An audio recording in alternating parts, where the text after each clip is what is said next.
So, like everything the left does always produces the opposite results, right? They want to get rid of racism, they make racism worse. Then they start defending their own racism. Then they just have everybody hating one another, and that's their idea of making racism better. They want to make life better for women. They say, oh yeah, if you're a man, but you wear a dress, you can compete with women in the Olympics, so women can't win anything. They just make life worse for women all the time. And they keep saying the same thing. They keep saying, in spite of all we've done, things are getting worse. It's because of what they do. They create the exact opposite of all their intentions. This is also true with their decades-long attempt to shut up the right. All it does is, I am the opposite of a conspiracy theorist person. The minute I hear a conspiracy theory, I start to doubt it. I just think people aren't that smart. They're not that, clever. They can't keep a secret. Also, most conspiracies, if you listen to them, there's no reason to believe them. So, I mean, the 9/11 one is my favorite crazy conspiracy because you have a bunch of Muslims saying, we're going to blow up the World Trade Center. Then you have them saying, we are blowing up the World Trade Center. Then you have them dancing in the street saying, we blew up the World Trade Center. And then people say, yes, but who really did it? I mean, it's nuts, it's crazy. But when you try to silence the right, when you take Alex Jones off the social media, when you go after, now they're going after Gavin McInnes on Twitter, like I can't even imagine. McInnes is basically a comedian. He's, makes all these rough jokes, but that's what comedians do. He's just doing it on the right. And now he seems to have been banned from Twitter. Bad show. But when all the news agencies are openly conspiring to attack Donald Trump, we saw Thomas Friedman of the New York Times saying that we should cover him this way if we really want to hurt him. The Boston Globe is saying, we should all get together and publish simultaneous editorials attacking him. When we see that the press is at war with Donald Trump, we start to think, well, if you're silencing the right, maybe how do I know which person on the right is telling the truth and which one isn't? If you're just silencing them all, it's really you who have created the conspiracy. You are the conspiracy. The left is the conspiracy, and it just gives credence to things that people are saying on the right. And right this minute, I have to tell you, I think that the truest things that Donald Trump is saying are about the Russian collusion investigation. He sent out a tweet the other day. It says, seems like the Department of Justice and FBI had a program to keep Donald Trump from becoming president. If this had happened to the other side, everybody involved would be in jail. This is a media cover-up of the biggest story of our time. And this actually seems true. There is now, as far as I'm concerned, compelling evidence that Hillary Clinton's campaign colluded with high-level FBI officials through this Fusion GPS to transform still unproven Oppo dirt research on Trump into this incredibly vast, unbridled, and so far unproductive Russian investigation. I mean, they keep on all the left-wing venues, CNN, the Times, the networks, they keep saying, well, he's indicted so many people, but he's indicted so many people in Russia who'll never stand trial. I could do that. I could stand there and make accusations against people who can't sue me, who'll never be tried, who'll never have to prove anything. You can do that about anybody. It's just, there really is nothing here, and it's gone on forever, and it has occupied our time. It's occupied our news stations. So let's go through some of this, because I know it's always complicated, but I do think we can boil it down to a certain amount of understandable stuff. Let's start, of course, with the firing of Peter Strzok. He's the guy, he presided over both the Hillary Clinton email investigation and the Russian election interference investigation. And he was, at the same time, he was texting with another FBI employee, his mistress, saying, stuff like, we're going to stop Trump and we need an insurance policy against Trump. And apparently, Strzok was still protesting his innocence when the word came that he was out of work. We have the video. But let me be clear, unequivocally and under oath, not once in my 26 years of defending our nation did my personal opinions impact any official action I took. You're fired.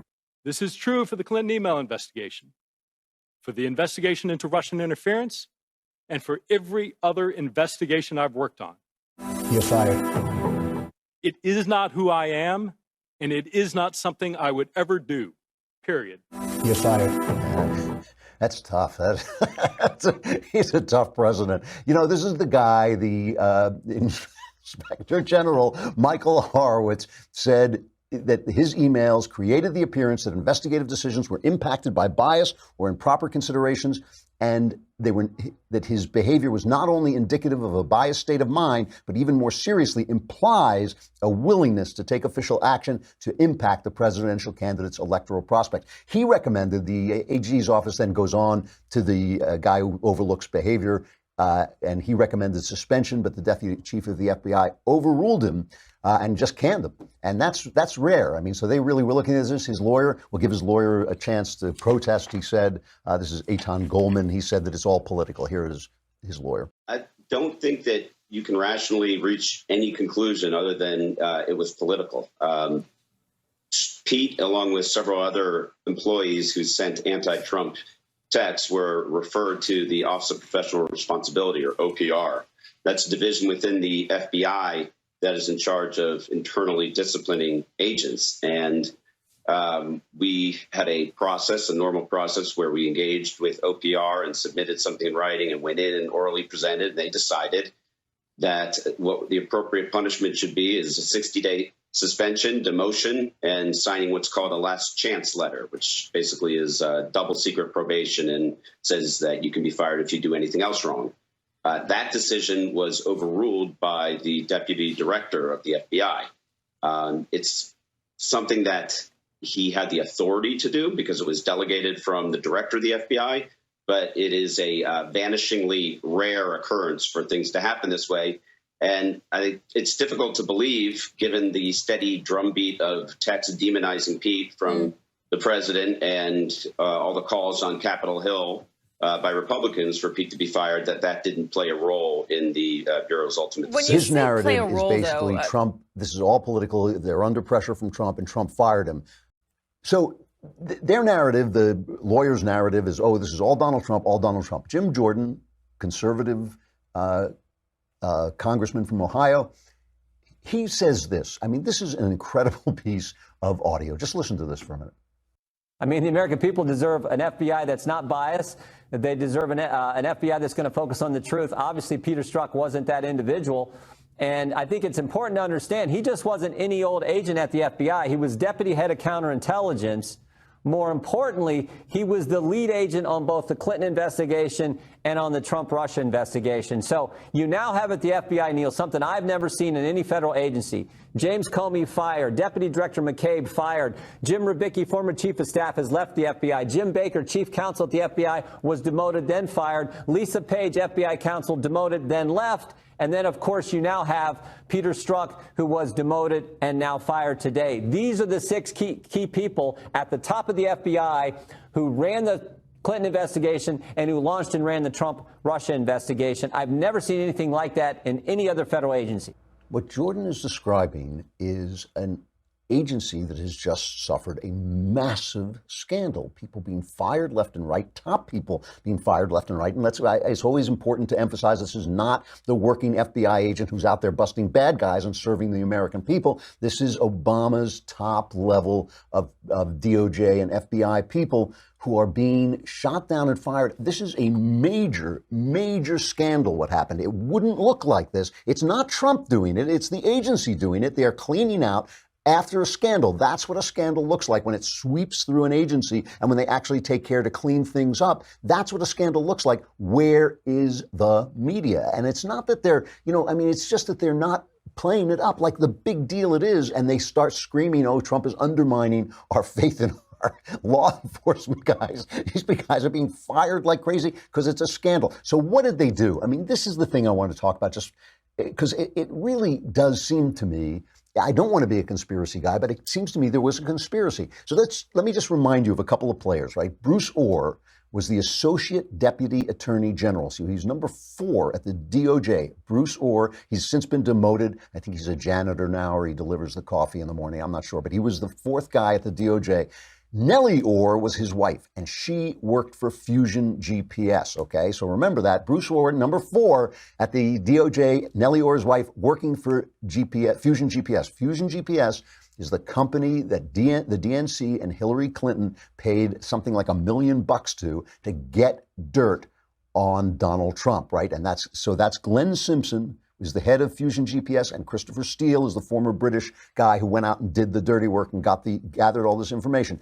And again, of that dossier, which is now called the Steele dossier, this Fusion GPS dossier, not one major allegation has been substantiated. Not one, okay? So none of this stuff, it just seems like Oppo research that really didn't come to pass.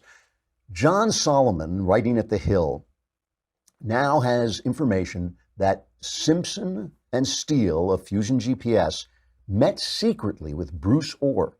And we now know that they were passing, Steele got fired from the FBI. He was working with the FBI as well, but when he used the press too much, they fired him. But he was still passing information through Nellie Orr to Bruce Orr. So that this was going on a long time. He met secretly with Bruce Orr, passed him a memory stick, right? And there are notes, handwritten notes from Bruce Orr, which have now come to Congress, the congressional oversight.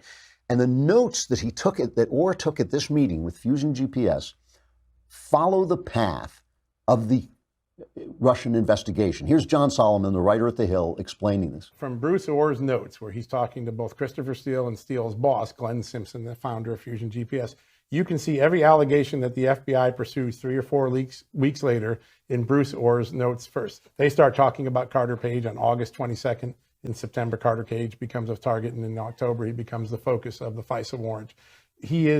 Orr is almost like organizing the information in some way with Steele and Simpson, and then somehow it just keeps making its way to the Justice Department. I know that in general, John. I mean, I get that this is like a John le Carré story. I mean, it is a genuine spy story. But what the hell is going on? I mean, what on earth is going on? How did they lose their way? I mean, obviously, this is an agency where they got caught up in that Obama feeling. They got caught up in the Obama world of an Obama future in the holy name of Obama. And they were just doing this stuff because they saw the steamroller Trump coming down the pike. And they decided, if Hillary Clinton comes in with Oppo research, these are her people coming to the DOJ with dirt on Trump, and they're using Oppo research to start an investigation, to guide an investigation. Now, let's just go back to, some of this is coming from Lee Smith, writing at Real Clear Investigations, at Real Clear Politics, which is a pretty, I know it's got a conservative backing, but it's a pretty balanced website.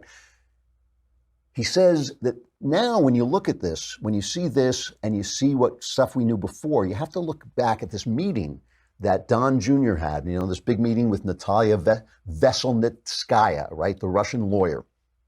And again, I understand this is complicated, but it's worth trying to follow it just a little bit, and I'll try and keep it as simple as possible. The Russian lawyer is also paying Fusion GPS. She wants to get dirt on a Russian businessman. Okay, she wants to get dirt on a Russian businessman because she hopes it will help overturn the Magnitsky Act. All right, it's a complicated story, doesn't matter. The Browder thing is the Magnitsky Act.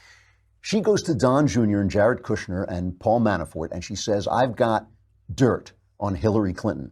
And she has this kind of unsubstantiated story that this Russian businessman and Hillary Clinton, blah, blah, blah, blah, blah. And Don Jr. listens to this, and it's all about the Magnitsky Act, and he doesn't buy it, and he leaves. He said, maybe we'll take up the Magnitsky Act later, but we're not going to do it. This woman, this Russian lawyer, has dinner with Simpson from Fusion GPS both before the meeting and after the meeting.